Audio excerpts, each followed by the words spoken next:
Genesis. It was the first announcement that that company was going to make luxury cars. Well, now that no one's laughing anymore, let's drive the second generation Genesis as it comes along to finish the job. And well finished it is.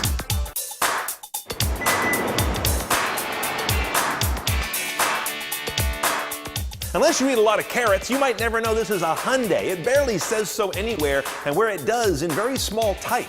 It communicates Genesis in these winged badges that could have been aped right from Bentley. Now look at the overall proportions. You've got a long hood, a short deck, and kind of a coupe-like, almost fastback roofline. All of this communicates more youth than we expect from so-called nice luxury cars. Another thing to look at here is the lack of gaudy jewelry. In the past, the Korean car makers have been very given to going kind of over-larded when they want to communicate luxury. This one's got European restraint. Structurally, notice this. The car is almost the exact same length nose to tail as the outgoing first-gen car, but they've pushed the wheels out 3 inches, the wheelbase between the axles. That's a big stretch in automotive terms. It gives the car shorter front and rear overhangs that look sportier. It also should give it more directional stability and a nicer ride.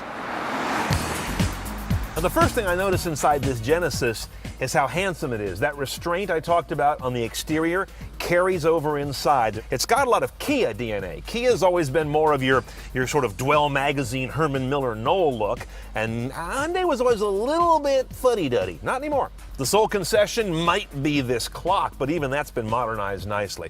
Directly in front of me is a bit of a surprise. Traditional gauges with dials. A lot of cars in the premium category have gone to all video here. It doesn't bother me though, because I've got a very useful, very clear LCD helper panel in front.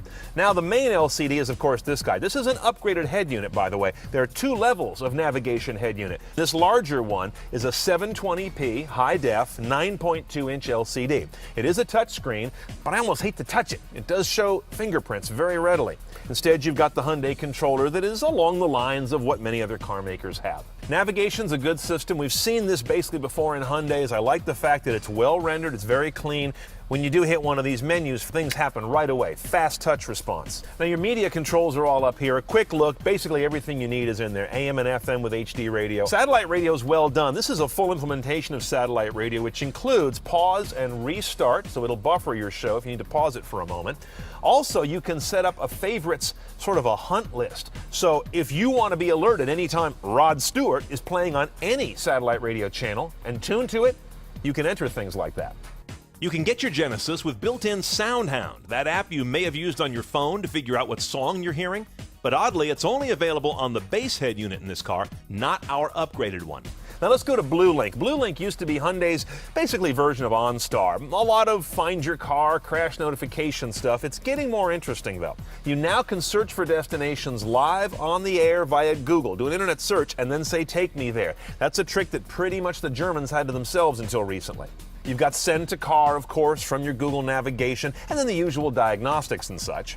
You've got Siri Eyes Free support in this car as well, so if you want to use this voice button to actually call up Siri on your iOS device, that will work. And finally, I want to show you the HUD on this car. The head-up display is very ambitious. It's well done. It'll show me blind spot, lane departure, navigation, speed, all kinds of information, but it doesn't do it all that well. I find it's often kind of crooked the way it's mounted. There seems to be some kind of a wobble in the laminate of the windshield, so as I move my head around, the whole thing kind of shakes like jello. They're halfway there.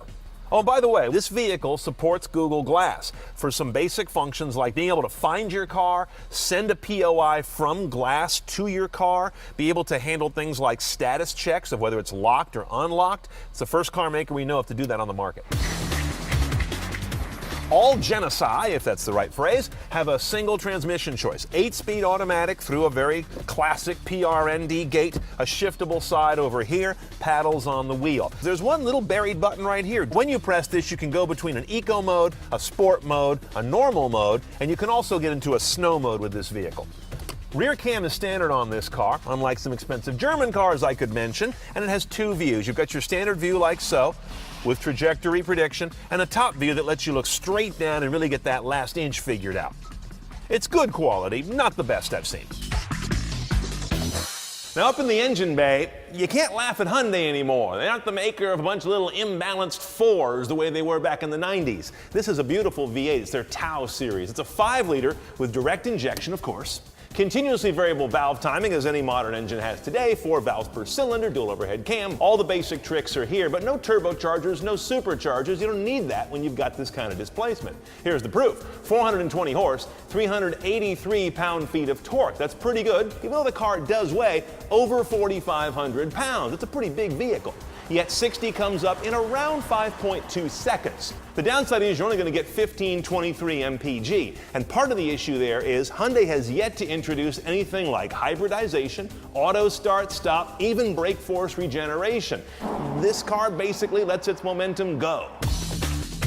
Now, the first thing you're going to figure out about the Genesis sedan is that this ain't no BMW. The handling is no slouch, but this is more tuned toward comfort, for isolation of engine sounds. When you want a lot of power, you more or less get it. In sport, of course, it's even more magnified. Turn on that active lane keeping technology, and I dare you to overpower it. It gets involved as soon as I start to drift toward that line, and it's really aggressive, as well as being very smart and nuanced. In addition to that active lane correction, it's also got some steering guidance where it'll find the curve in the road, slight curves we're talking about, and guide you along and keep you in the lane. You can also get this car to stop all the way down to 0 from up to 50 miles an hour. That's part of its pre-collision technology. Adaptive cruise control, of course, that's almost required on a car in this class, but it's standard on this car, not in all its competitors. You've got cross-traffic alert, you've got blind spot technology. You don't have any parking assist on this car, though, which is interesting.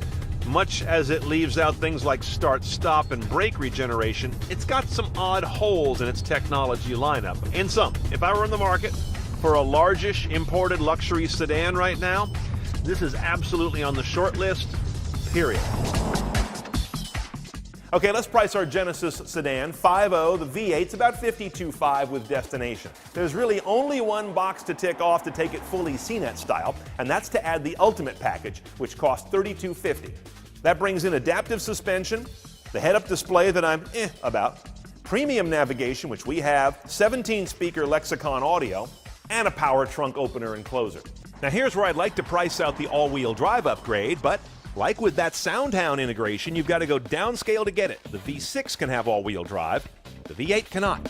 Now here's the question I've got. You could do this car for a little under $56,000, but you have to also consider the V6. It has excellent power on paper, even though I've not driven it personally. 400 pounds less, most of that comes off the nose, and that might make for the perfect balance. It's not unlike the early Lexus SCs, where the smart money went for the 6, not the 8.